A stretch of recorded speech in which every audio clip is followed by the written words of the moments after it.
జనగణనలో కులగణన చేయాలని కేంద్రం తీసుకున్న నిర్ణయం వెనుక కాంగ్రెస్ పోరాటం ఒత్తిడి ఉంది.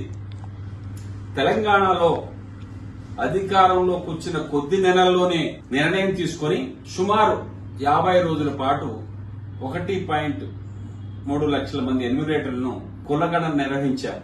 దీంట్లో భాగంగా 96.9% మంది కులగణనలో వారు ప్రత్యక్షంగా పాల్పంచుకున్నారు. మొత్తం మీద తెలంగాణలో 3.54 కోట్ల మందిని సర్వే చేశారు. ఇది నిజంగా ఒక బృహత్తర కార్యక్రమం. రాహుల్ గాంధీ గారి యొక్క ఆదేశాల మేరకు సీఎం రేవంత్ రెడ్డి గారు, డిప్యూటీ సీఎం మల్లు భట్టి విక్రమార్క గారు దీనిని ఒక యజ్ఞంలా ఈ కార్యక్రమం చేపట్టారు. ఇది నిజంగా కాంగ్రెస్ చిత్తశుద్ధికి నిదర్శనం. నేడు ఓట్లు, సీట్ల కోసం అవకాశవాద రాజకీయాలు చేస్తున్న పార్టీలు రాహుల్ గాంధీ గారి యొక్క కమిట్మెంట్ ని అభినందించక తప్పదు.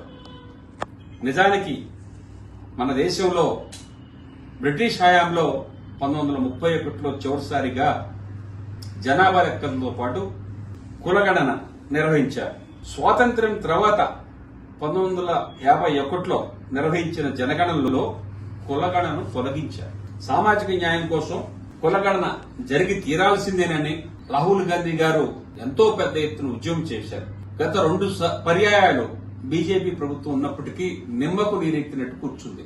తప్పనిసరి పరిస్థితులలో ఈనాడు రాహుల్ గాంధీ గారు ఇచ్చినటువంటి నినాదంతో దేశం మొత్తం అట్టుడికిపోతుంది.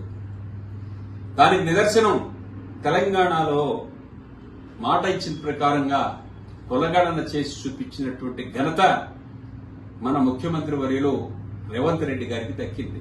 దీనిలో అనివార్యంగా రాహుల్ గాంధీ గారి ఏజెండాను అమలు చేయాల్సిన పరిస్థితి మోడీకి వచ్చింది. ఎప్పటికీ ఈ దేశానికి శ్రీరామ రక్ష కాంగ్రెస్ పార్టీని. రాహుల్ గాంధీ నాయకత్వంలో త్వరలోనే అధికారంలోకి వస్తుంది.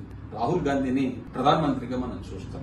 సామాజిక న్యాయం అమలవుతుందని అన్ని కులాలు, మతాలు, వర్గాలు స్వేచ్ఛగా జీవించే పరిస్థితులు వస్తాయని ఆశిద్దాం. జై కాంగ్రెస్, జై రాహుల్ గాంధీ, జై రేవంత్ రెడ్డి.